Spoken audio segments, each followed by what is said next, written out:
Dr. Revis Mitchell, who is the academic dean at Fisk University, as well as a professor of history at Fisk University, and Ms. LWynn, who is an adjunct professor of history at Fisk University, as well as a person who works with the Tennessee Historical Commission. Ms. Wynn, before we had our break, we were talking about some of the various groups involved in the struggle for independence. But more specifically, what we'd like to do is to give our audience some information, perhaps about the African-American population during this period. Okay, during this period, African-Americans, and I'm not familiar with the exact percentage that they constituted of the total population, and I believe it was about 20%. They were, of course, well, I guess they sort of had ambivalent feelings in many ways. You're getting ready to go into a possible war that deals with independence, and this is also the age of enlightenment and egalitarianism. And so African Americans who were predominantly part of the slave population felt that, you know, perhaps this would lead to freedom for them. At the same time, they were not exactly sure how the colonists were going to treat them. And of course, the colonists did not induct them into the Revolutionary War when it first started.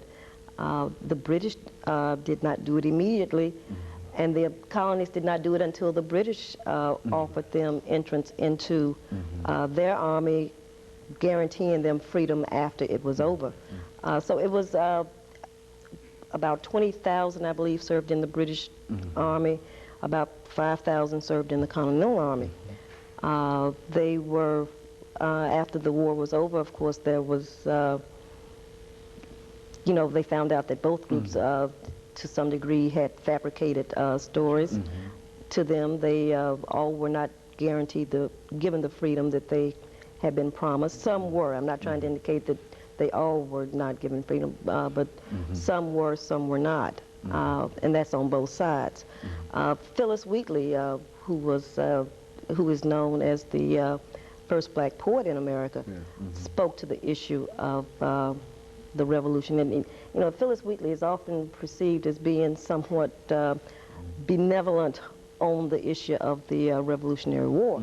But she was not. She wrote a poem, and she talked, in that poem she talked about how we too as Americans want that principle, that same principle that God implanted in your breast, that we have it in our breast. And, you know, we do not want the oppression. We want the principle of freedom. So it was, they had their hopes up. That's a wonderful point, because the American population of African Americans at the time, please understand, they were experiencing the same thing everyone else was experiencing. The slave population, which, as Mrs. Wynn pointed out, was a majority, and the free population. I think one of the real errors in American history with regard to African Americans is the attempt to always make us one homogeneous population. You had a free black community who were just Explain that free black community. What do you mean when you talk about free black community? Those persons outside of the South especially, who were not enslaved, who had either bought their freedom, who had come in from England as free people, who had been given their freedom. So not all blacks were slaves, is that what we're talking about? Exactly. And while the three of us in our classroom activities have pointed that out, I think that's one point that's being lost on America today. I mean, just as today, not all blacks play basketball. Not all African Americans sing, and we're different. We're different. We had different experiences.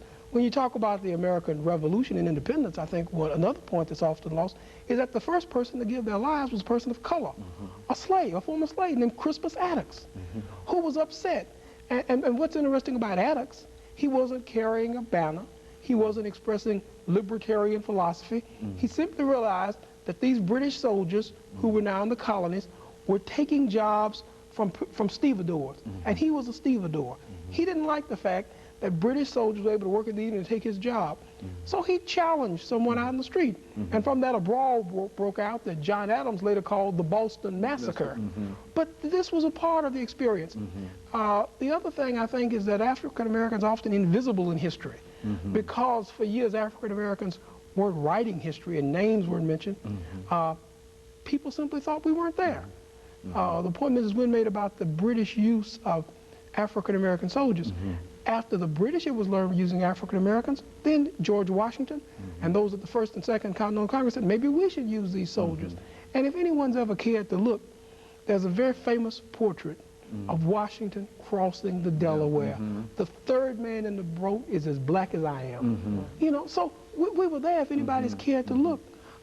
Several years ago, when they were carrying out the documentary, the Roots documentary, one of the earlier, they focused on earlier documentaries. They said, did any blacks fight in the American Revolution? Well, the names are there. Peter Salem, Salem Poor. And one of my favorite persons is Jenny Slew. What was Jenny Slew's role? Well, Jenny Slew was involved in the revolutionary. As a matter of fact, she served as a spy. You know, and when we talk about African American history, and then you start talking about women's history, I often tell my students that, you know, when we start dealing with women's history and black women, you know, women's history is a footnote, but black women, we're the end note. You know, so we're almost not there. We're almost not there, but yet we were very much involved, and we have been involved from the very beginning.